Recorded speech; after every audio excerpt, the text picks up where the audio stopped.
Mes chers compatriotes, Camerounaises, Camerounais, frères et sœurs de la diaspora, aujourd'hui, une lourde page vient d'être tournée dans l'histoire de notre pays. Le Conseil constitutionnel vient de proclamer des résultats tronqués, attribuant une victoire factice au président sortant Paul Biya. En agissant ainsi, cette institution s'est détournée de sa mission de gardienne de la vérité et de la démocratie pour devenir un organe partisan, ennemi de la souveraineté du peuple. Pourtant, la vérité des urnes est claire. Tous les procès-verbaux compilés et sécurisés par nos représentants à travers le pays démontrent sans ambiguïté que nous avons remporté cette élection avec une majorité écrasante. Cette victoire n'est pas mienne, elle est celle du peuple camerounais. Je veux en cet instant rendre un hommage solennel à nos frères et sœurs tombés sous les balles d'un régime devenu criminel alors qu'ils exerçaient pacifiquement un droit universel. Leur sacrifice ne sera jamais vain. Leur sang nous rappelle que la liberté, la justice, la dignité valent plus que la peur et la répression. Peuple camerounais, vous êtes sortis en nombre, malgré les intimidations, malgré les menaces. Je vous en dis merci.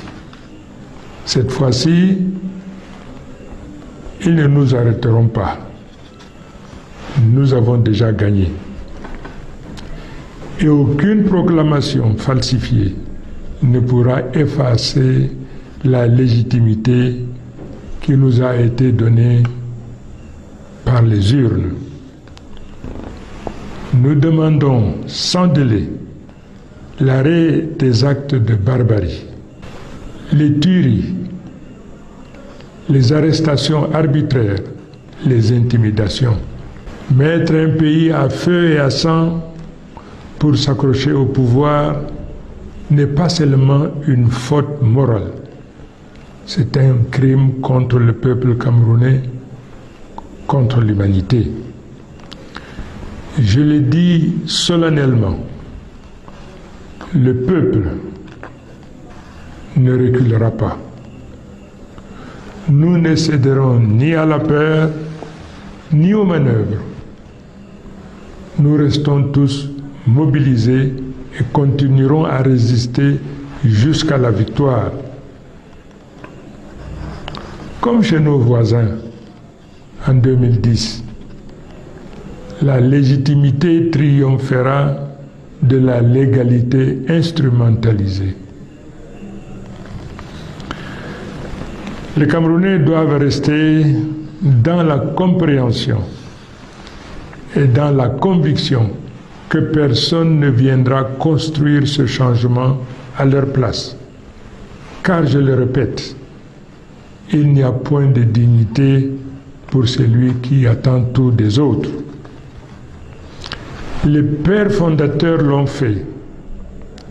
Montrons-nous dignes de l'héritage qu'ils nous ont légué en relevant ce défi, quelle que soit sa complexité et ses difficultés. La communauté internationale doit désormais prendre ses responsabilités.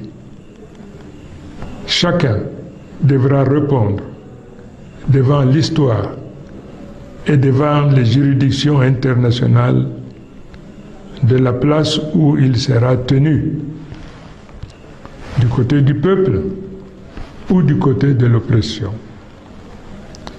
Mes chers compatriotes, le temps est venu. Restons debout, déterminés, mais pacifiques. car notre force, c'est notre unité.